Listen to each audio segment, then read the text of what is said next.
So, what if the ultimate guide to navigating a really, deeply corrupt, cutthroat world wasn't written by, like, a modern billionaire or some Silicon Valley tech guru? Right. What if it was written by a man who was literally being hunted by assassins at the time? Yeah, the stakes are, they're unimaginably high here. Exactly. And the stack of sources you brought in for our deep dive today centers on exactly this scenario.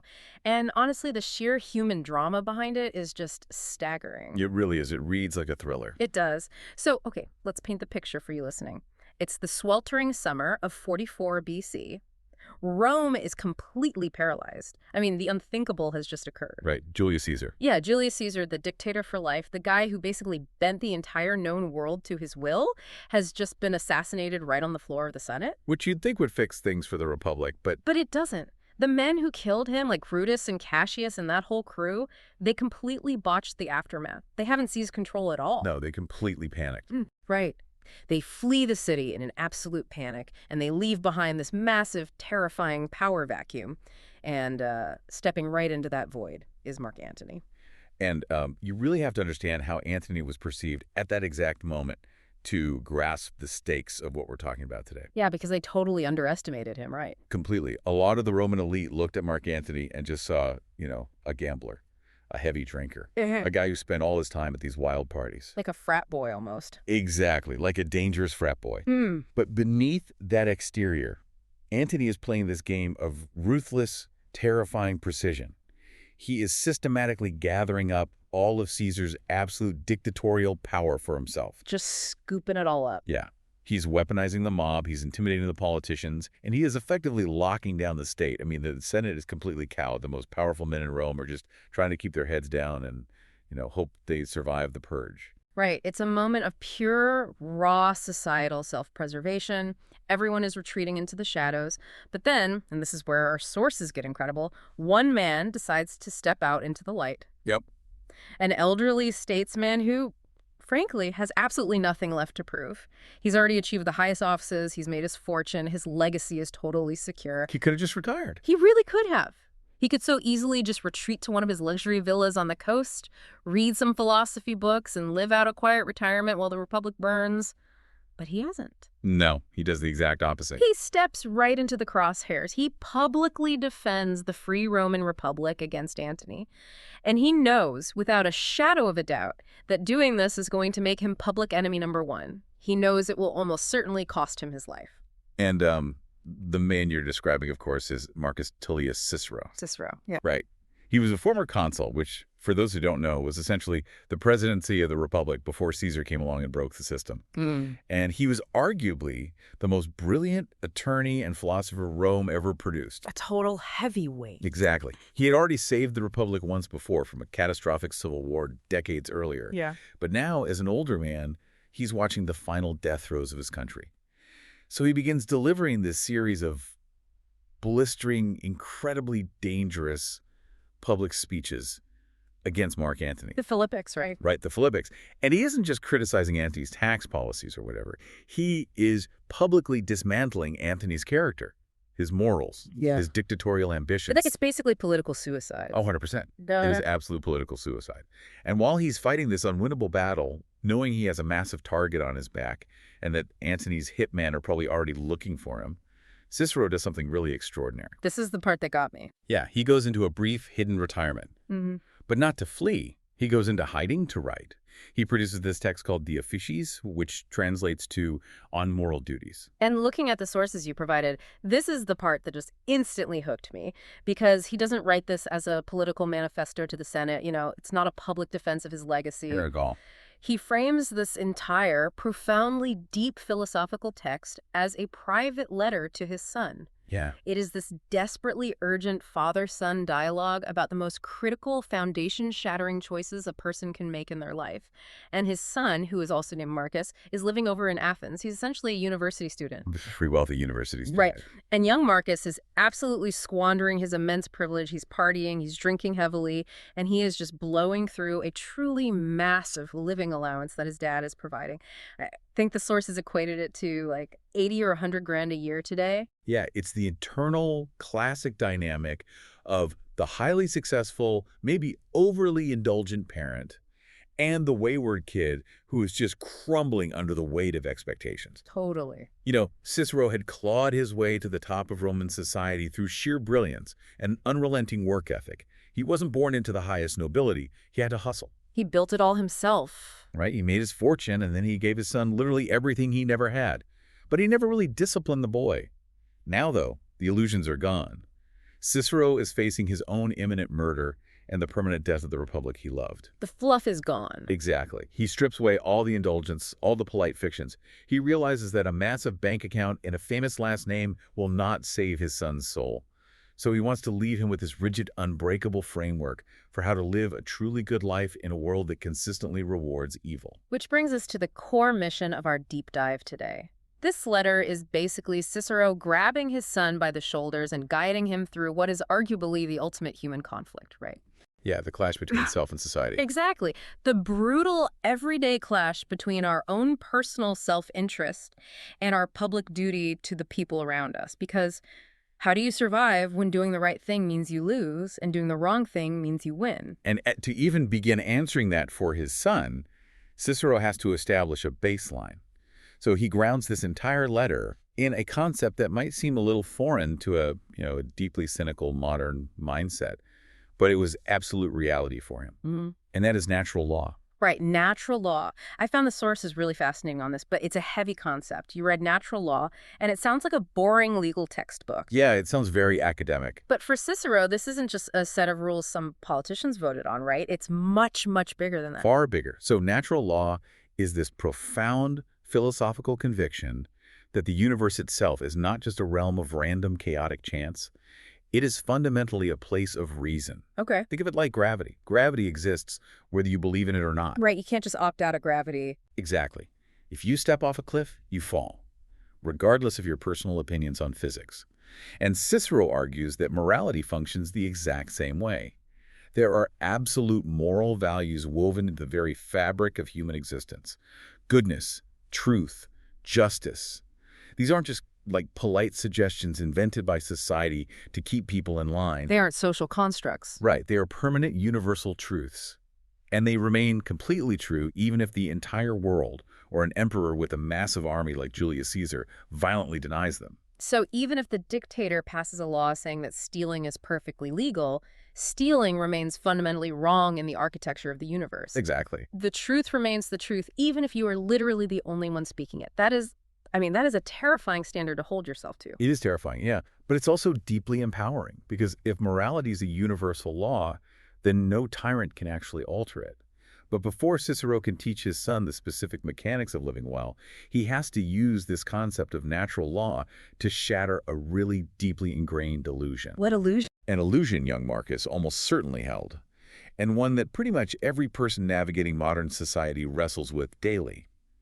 The myth of expediency. Ah, It's this deeply held belief that sometimes bending the rules, committing a slight wrong, or acting immorally can actually be helpful or useful to you. the classic "the ends justify the means" argument. Like, if lying gets me the promotion, then lying was a useful tool. Exactly. Yeah. And Cicero takes a completely uncompromising hardline stance here. He tells his son that there is never, under any circumstances whatsoever, a dichotomy between morality and expediency. Never. Never. It is mathematically fundamentally impossible for an immoral act to actually be helpful to you.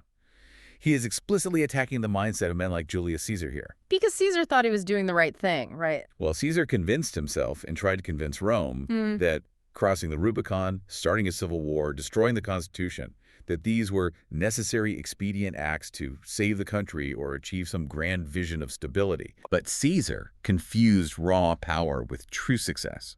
So Cicero tells his son, it is never helpful to tell a lie. It is never helpful to cheat someone. It is never helpful to commit an injustice, period. Okay, I have to stop you there and push back a little, because this is where the theory hits the pavement. And frankly, it feels a little naive. I hear that a lot. Well, you read this, and you think of young Marcus sitting in Athens, or you think of anyone listening to us right now who works in a highly competitive corporate environment.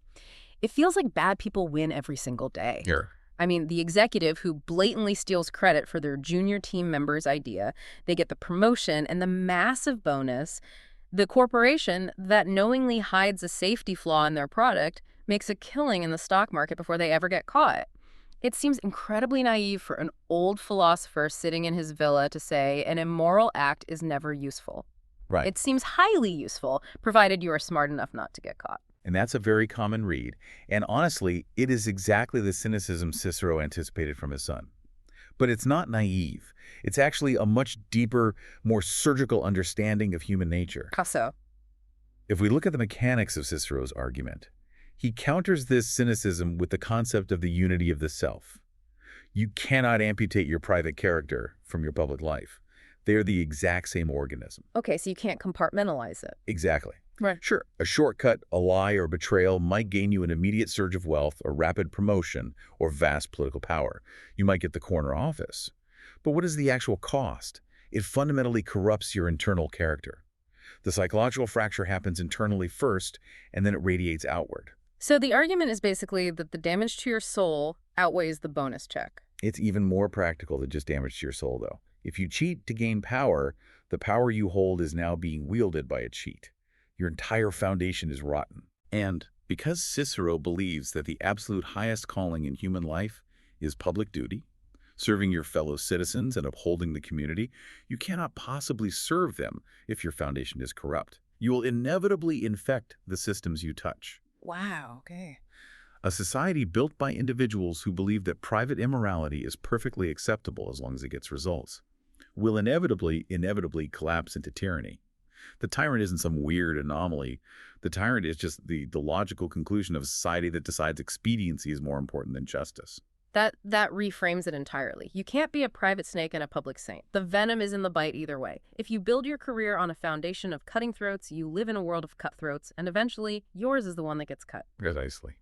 So having established that doing wrong is never a valid shortcut, Cicero has to give his son an actual roadmap. How do you live this out? And he structures this roadmap around 4 cardinal virtues, but he doesn't just list them as, like, abstract concepts. He treats them as the narrative pillars of a functional life. Yeah, they're intensely practical. And logically, you can't act rightly if you don't even know what right is. So the very first step in this father-son dialogue focuses on the intellect. The first pillar is wisdom. But Cicero's definition of wisdom for his son is incredibly specific. Wisdom isn't about accumulating vast amounts of obscure trivia. Right. It's not about winning esoteric debates in the Athenian academies to look smart. It is the ability to perceive the truth, to understand those absolute moral values we just discussed, and crucially, to know how to apply them directly to the friction of your daily life. The application is everything. Exactly.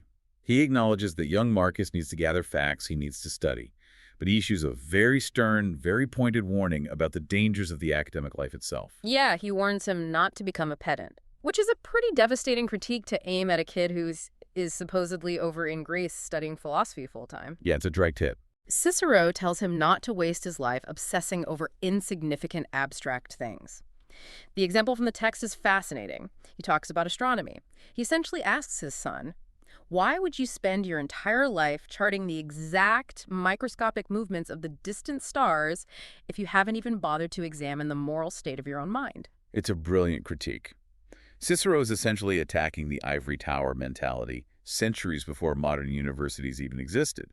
For the Romans, and specifically for Cicero, philosophy was never meant to be a retreat from the world. It wasn't just sitting in a garden thinking. No. It was supposed to be the ultimate, highly practical tool for engaging with the world. He is warning Marcus that escaping into pure academia, retiring to a library to just search for abstract truth while society burns down around you, is practically a form of moral cowardice. Wow, moral cowardice. Yes, wisdom absolutely demands that once you uncover the truth, you must leave the library. You must go back out into the dirty, chaotic, dangerous real world and apply it to real human problems. It seems to me that Cicero is calling out a very specific type of person. It's like someone who buys an incredibly complex, high-performance sports car. They sit in the garage, they memorize the entire owner's manual, they learn exactly how the fuel injection system works, they can debate the aerodynamics with anyone, but they refuse to ever turn the key and drive the car out of the garage because they might get a scratch on the paint. That's a great analogy. Knowledge is entirely sterile. I would actually push that analogy even further. It's not just that the knowledge is sterile. It's that they're using the study of the car's mechanics as an active excuse to avoid driving it when they are desperately needed to transport the wounded. Oh, wow. Yeah. Cicero is saying that intellectualism without action is a dereliction of public duty. The knowledge has to sweat. It has to be put to work. If you genuinely possess wisdom, that wisdom biologically compels you to act justly in the world. Which naturally forces us into the next phase of the dialogue. You've left the library. You're out in the world. Now you have to interact with other human beings. You have to navigate the chaos. And this brings us to the second pillar, which the sources suggest is the absolute linchpin of Cicero's entire worldview. Yes. If wisdom is knowing the truth, justice is the ultimate guide for how you apply it to others. Cicero was a lawyer, a statesman, a man who spent his life in the courts and the Senate. So his understanding of justice is incredibly nuanced. He's seen it all. He really has. The absolute baseline is simple enough, and it echoes through almost every major philosophy. Never do harm to another human being, either physically or to their property.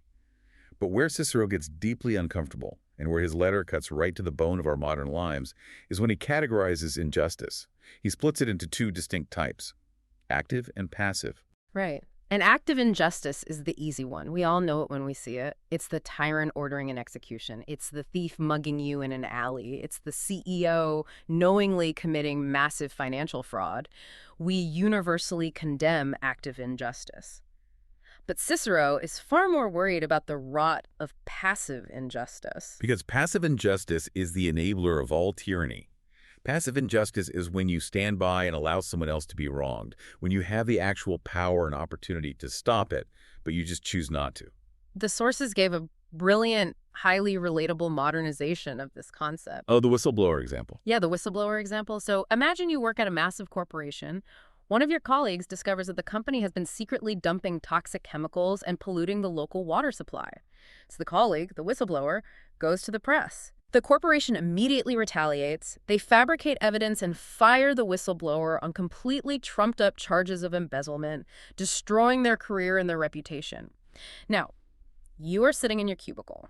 You know for an absolute fact that the whistleblower is completely innocent. Because you've seen the emails. Exactly. You have the emails to prove it, but you stay silent. You don't go to HR. You don't go to the press. And your internal justification is, look, I have a mortgage. I have 3 kids to feed. I need the healthcare benefits. I cannot risk my family's survival for someone else's crusade. And Cicero's judgment on that silence is absolute.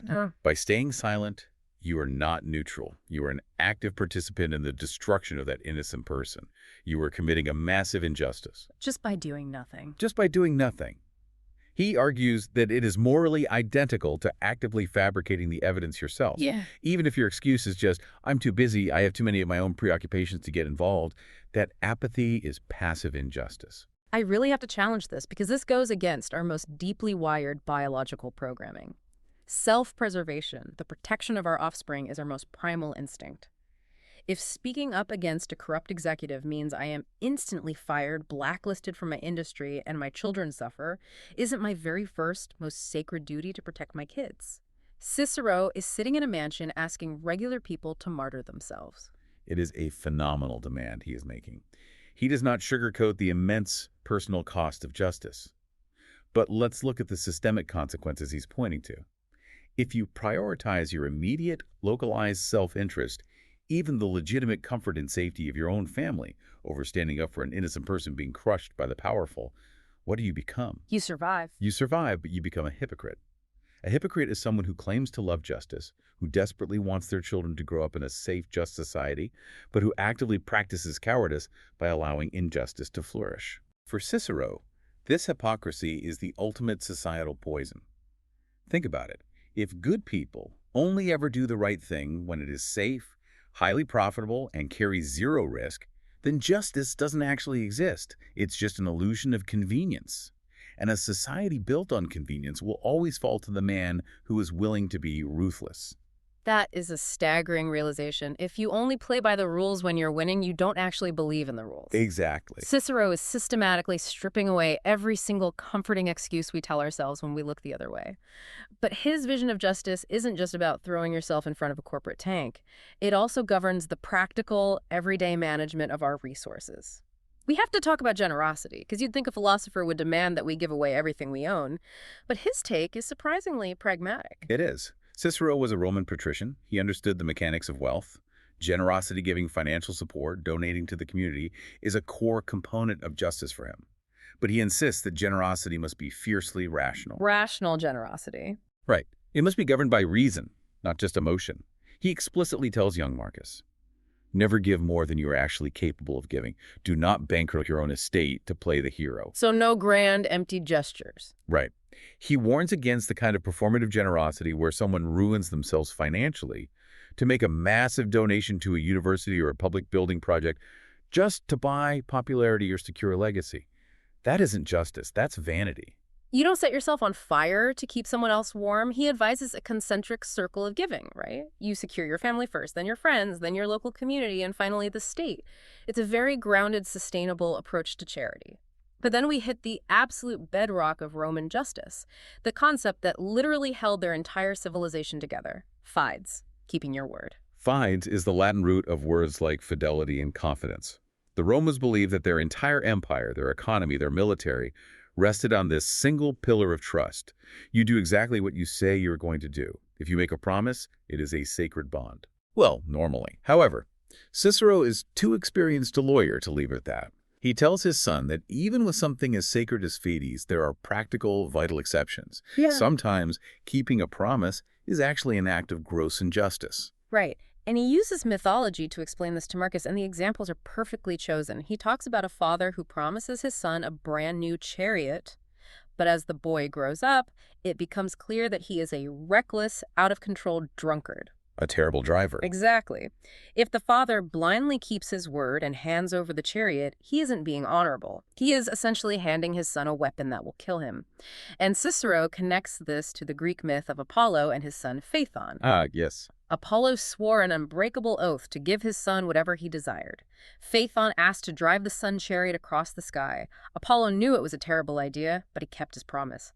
The boy lost control, crashed the chariot, and scorched the earth. Cicero's point is blindingly clear. Apollo should have broken his promise to save the world. And he reinforces it with an even darker example from the Iliad. Agamemnon, the Greek king, is trying to sail his massive army to Troy, but the winds are dead. He makes a desperate vow to the gods, give me favorable winds, and I promise to sacrifice the most beautiful thing born in my kingdom this year. Such a bad idea. Such a bad idea. The winds blow, he sails, but the most beautiful thing turns out to be his own daughter, Iphigenia. Agamemnon feels bound by his sacred oath and sacrifices her. Cicero is absolutely emphatic here. Agamemnon committed a horrific evil. He should have broken the vow. A promise that results in an atrocious, unjust act is entirely null and void. It's a brilliant distinction. It shows that Cicero doesn't view moral rules as like blind robotic algorithms. The ultimate goal of every action must be the absolute good. If a rigid rule suddenly conflicts with the actual good, you serve the good. You don't blindly follow the rule to a massacre. Exactly. And he even extends this complex view of justice to the people we hate the most. He tells his son that justice must be applied to our enemies. This is Cicero, the veteran defense attorney, speaking. He tells Marcus that in the courts, even the blatantly guilty deserve a robust, vigorous defense. Unless the client has committed an absolute atrocity against nature like patricide, the murder of a parent, an attorney owes their client their best effort. You don't just throw an unpopular or guilty person to the wolves of public opinion. Justice requires the process to be fair, even when the person is despised. Okay, so we have this massive intellectual framework now. You know that you must seek the truth, which is wisdom. You know that you must not harm others, that you must not be a bystander to corruption, and that you must fiercely guard your word while knowing when to break it. That's justice. Right. But you can sit in a room and understand all of this perfectly, and it is entirely useless if you lack the third virtue. Exactly.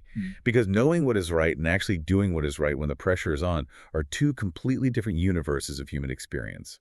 And this is where Cicero introduces the engine of his entire philosophy. Courage. Courage is what takes that sports car out of the garage and drives it through a storm.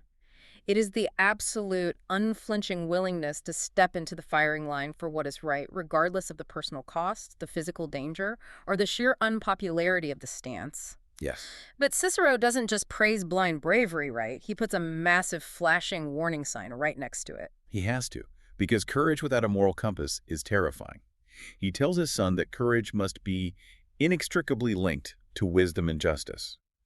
If you are incredibly brave, if you are utterly fearless in the face of death, but you are fighting in the service of an evil, unjust cause, you are not courageous. You are merely brutal. You're just a monster with no fear. Exactly. You Yeah. are a savage. A mercenary who bravely storms a city to slaughter innocents isn't courageous. A thief who fearlessly robs a heavily guarded bank isn't courageous. He's just a highly competent, daring criminal. You must use wisdom to clearly identify what is absolutely just before you unleash your courage to defend it. It makes sense. Bravery amplifies whatever you are.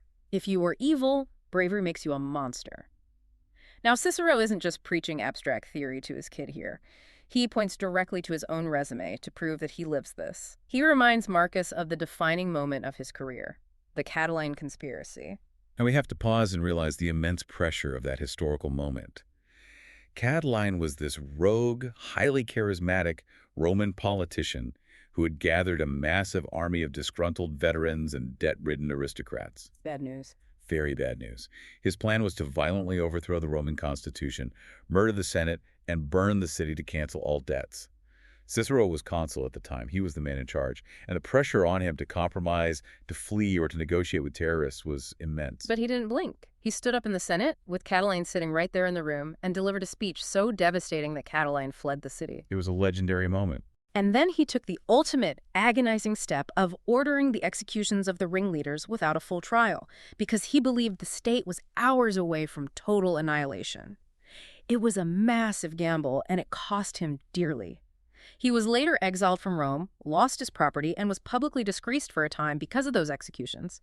But he tells his son, "I did it anyway. I put my life, my reputation, and my entire family's safety on the line to save the Republic." It's a moment of deep paternal instruction. Yes, it's tinged with that characteristic Ciceronian vanity. He never missed an opportunity to remind people he saved Rome. But the historical facts absolutely back him up. He walked the walk. He really did.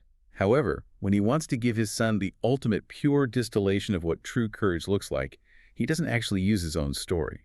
He uses a story that is so deeply ingrained in the Roman psyche that it functions almost like a religious text.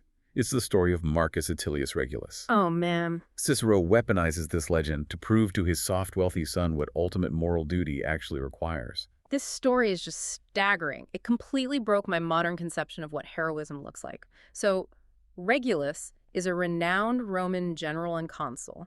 He's fighting in the First Punic War against Carthage, Rome's great superpower rival across the Mediterranean. Regulus gets captured in battle. Right, a prisoner of war. The Carthaginians hold him in a dungeon for a long time. Eventually, the war is dragging on, and Carthage decides they want to negotiate a prisoner swap. They want their best soldiers back from Roman prisons. So they pull Regulus out of his cell and tell him they are putting him on a boat to Rome to act as their envoy. He is to present their terms to the Roman Senate. But they attach a horrific ultimatum to this mission. They tell him, "You will go to Rome and demand the prisoner exchange. If you succeed, you are free. But if you fail to convince the Senate, you must return to Carthage. And if you return without our prisoners, we will torture you to death in the streets." Such a nightmare. And to bind him, they make him swear a sacred oath to the gods that he will return if the mission fails. It is a psychological torture device. They are sending him back to his homeland, letting him smell the air of Rome, see his wife and children, stand in the Senate where he is a revered elder statesman, Yeah. all while carrying his own death warrant. Yeah. So Regulus stands before the Senate. He delivers the Carthaginian terms for the prisoner swap. The entire room is looking at him, knowing his life depends on them saying yes. And then Regulus tells the Senate to reject the deal. It is an incomprehensible act of self-abnegation. He argues that exchanging prisoners is fundamentally against the Roman way. He tells them that Roman soldiers who surrender should be left to their fate, that Rome must never show weakness by negotiating with an enemy in the field. He uses his one moment of freedom to violently advocate against his own survival. The Senate is absolutely stunned, Okay. but they respect his wisdom so much that they vote against the deal, exactly as he advised. So the mission is a failure. But then the Senate, which is the highest legal and religious authority in the Roman world, desperately tries to give him an out. Right, they try to save him. They say, "Regulus, you have served the state brilliantly. We officially release you from your oath to Carthage. That oath was made under extreme duress to an enemy. It is invalid. Stay here. Your country needs you. Your family is begging you." And Regulus looks at the most powerful men of the world, he looks at his weeping family, And he says no. He tells him, I have given my word. Despite having total legal cover from the Senate, despite having every biological instinct screaming at him to stay, he turns around, walks back to the docks, and boards the Carthaginian ship. He voluntarily sails back to his enemies, fully knowing the agony that awaits him. I can't even imagine. And the Carthaginians do exactly what they promised. They torture him to death in the most brutal ways imaginable. You read that, and you are just left in absolute awe. It entirely shatters the Hollywood image of courage. We usually picture courage as the guy with the machine gun charging the bunker, a human battering ram fueled by adrenaline and rage. Action movie courage. Exactly. But Cicero is showing his son that true courage is completely cold. It's like a scalpel.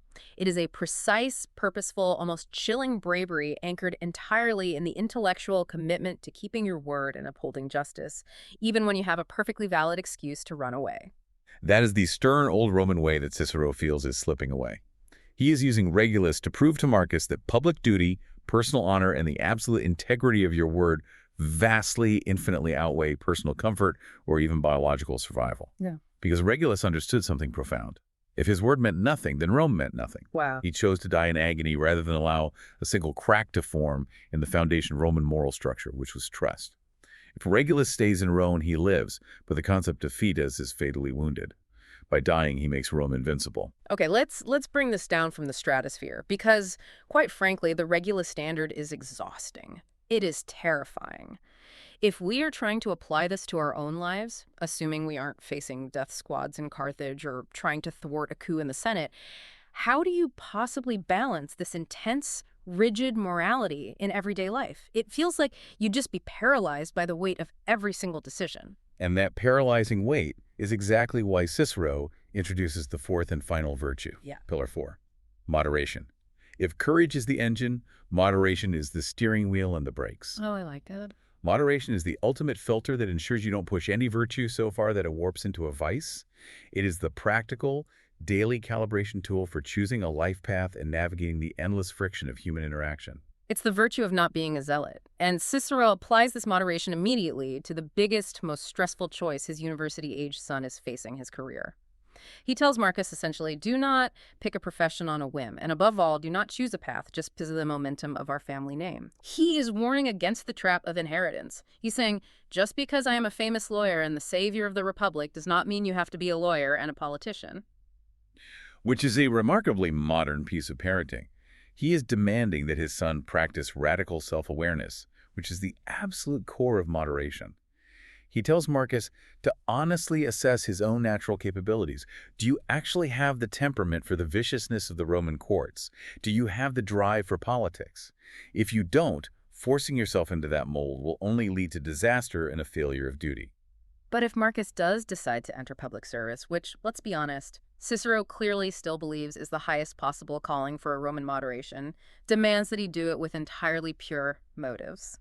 Looking at the sources, it's fascinating how Cicero lists all the wrong reasons to go into politics. It sounds like he's describing modern cable news. It really does. He says, do not enter public service to be vindictive or to punish your political enemies. Do not enter it to make money or enrich your estate. And do not enter it for sheer partisanship, just to reward your friends. Public service must be a moderate, noble undertaking aimed exclusively at the common good of the entire society. He applies this calibration to every aspect of life, even personality quirks. Moderation is knowing when a situation calls for a joke to ease the tension, and when the room requires absolute seriousness. It's knowing when to show off your vast education to solve a problem and when to just sit quietly and listen to someone else. It's about harmonizing your internal state with the external reality of your community.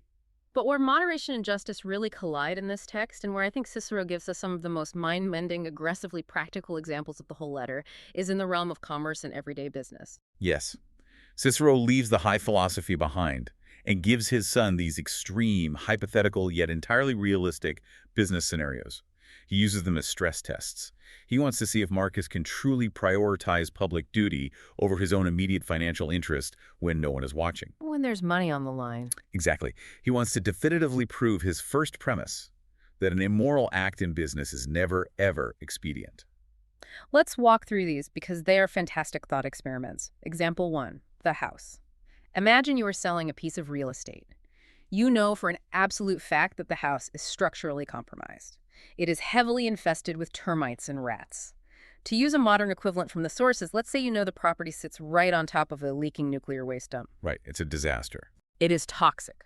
But Mhm. you are desperate for cash. A very nice couple comes along, they walk through the house, they fall in love with the price, and they're in such a massive rush to close the deal that they tell you, "We trust you, we are going to completely waive the home inspection." Now, you didn't lie to them, they just didn't ask the right questions. Do you stay silent and take their money? By the pure standard of biological self-interest and modern market capitalism, staying silent brilliantly solves your cash flow problem. Mhm. But Cicero says, absolutely not. Remaining silent while allowing a fellow citizen to buy a toxic house is a profound act of passive injustice. You possess vital truth, and you are withholding it to harm them for your own gain. You must explicitly tell them the truth about the defects, even if you know for a fact it will cost you the sale. Okay, example 2. The car. Let's heighten the stakes. Let's say you've just been laid off. You are desperate. You need money to feed your family this week. You have an old car sitting in your driveway, and you happen to know the transmission is hanging by a thread and is going to completely fail in the next 50 miles. A teenager walks up, sees the car, thinks it looks cool, and offers you cold, hard cash right on the spot. Cash in hand. Cash in hand. He doesn't know anything about cars. Do you take the money to put food on your table, or do you tell the kid the car is a death trap? Once again, Cicero is uncompromising. Your absolute moral duty to not deceive another human being vastly supersedes your immediate financial need, even the need to feed your family. You must tell the kid the transmission is dead. To take his money is to commit a robbery through silence. And then there's the third example, which is just brilliant, blatant fraud. The Sicilian villa. I love this one. So good. Yeah. A wealthy Roman senator decides he wants to buy a vacation home. He visits a beautiful villa on the coast of Sicily. As he's touring the property, he looks out at the private dock and sees dozens of local fishermen pulling in massive overflowing nets of fish. The senator thinks, wow, this is an incredible spot, and I can make a fortune taxing these fishermen for using my waters. PC's dollar sign. Exactly. So, driven by greed, he pays a massive premium and buys the villa on the spot. The next day, he wakes up, goes to the dock. No fishermen. The day after that, still no fishermen. He finally tracks down a local and asks where the fleet went. And the local says, oh, the previous owner paid us to bring all our boats here for one single day and pretend to catch fish just to trick you into buying the place. That is active, aggressive injustice.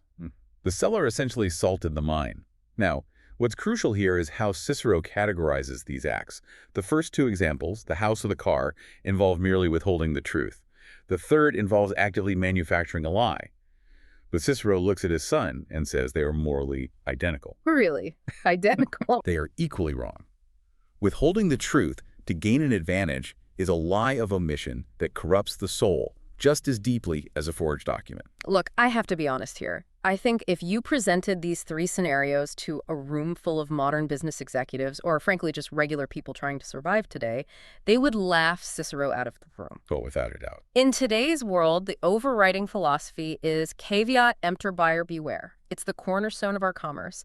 People would look at that house example and say, if that couple was foolish enough to waive the inspection, that is entirely on them. They assumed the risk. If that kid bought a used car without having a mechanic put it on a lift, he just learned a very expensive, very necessary lesson about the real world. Does Cicero honestly expect us to actively sabotage our own livelihoods just to protect other people from the consequences of their own foolishness? You've hit on the most profound friction point in the entire text. Cicero absolutely, categorically, and aggressively rejects the concept of caveat emptor. He argues that buyer beware is not a sophisticated business strategy. It is the symptom of a dying civilization. Wow. A dying civilization. Think about the mechanics of his argument. He is saying that if a society operates on the baseline assumption that a foolish, naive, or simply trusting buyer deserves to be taken advantage of, that society has a fatal, systemic moral rot. It's weaponizing someone's trust against them. Exactly. And let's look at the economic reality of what he's pointing out. The very fact that we need an army of home inspectors, the very fact that we need a trusted mechanic to check a used car, the very fact that we have massive regulatory agencies. What does that prove? That people lie. It proves that we fundamentally do not trust each other. We live in a low-trust society where we assume the person across the table is trying to cheat us. Wow. We've normalized the deception to the point where we've built entire industries just to protect us from each other's lies. Precisely. For Cicero, hiding the truth to make a quick profit isn't capitalism. It isn't being a shrewd negotiator. It is a profound failure of your public duty. It directly attacks and degrades the fides, the foundational trust that holds the entire machinery of civilization together.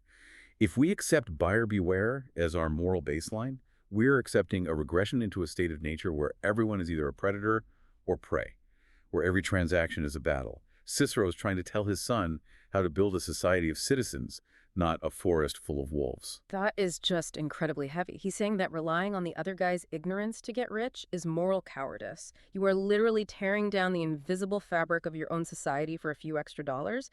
He is holding his son to a standard that feels almost impossible. He is pouring a lifetime of unparalleled success, devastating failure, profound grief, and terrifying political violence into this one document. He is begging Marcus from across the sea to be a better man, to be the kind of incorruptible man who could somehow save Rome from the darkness that is falling over it. Which brings us to the devastating, tragic irony of this entire deep dive.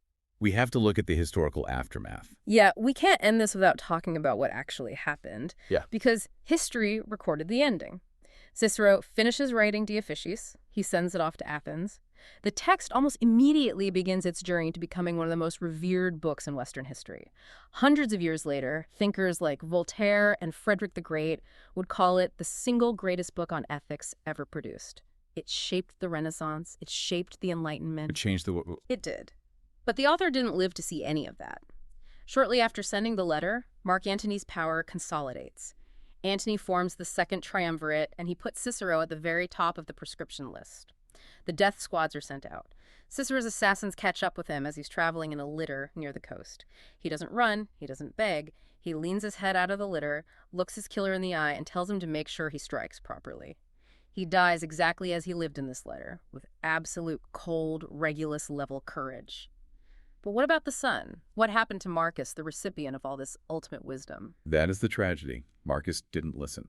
Despite receiving this absolute masterclass in virtue from a martyred father, the young man did not change his ways. He remained a heavy drinker. He did not embrace the life of pure, selfless public duty that his father so desperately modeled for him.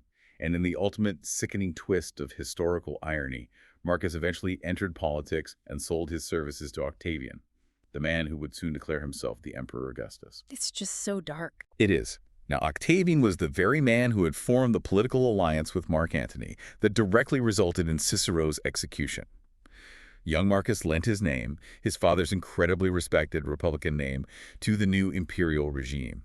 He became a tool for the very dictatorship that finally and permanently crushed the free republic his father had died defending. It is utterly heartbreaking. You look at that, and it just proves one of the hardest lessons of human existence. You cannot control the choices of others. You cannot even control the choices of your own children. You can give them the greatest map ever drawn. You can show them exactly where the traps are. You can bleed to secure their future, but you cannot force them to walk the path. All you can control is the standard you set, the absolute truth you speak, and the unyielding integrity of your own life. Cicero utterly failed to save his son's character, and he failed to save the Roman Republic. Antony and Augustus won the war.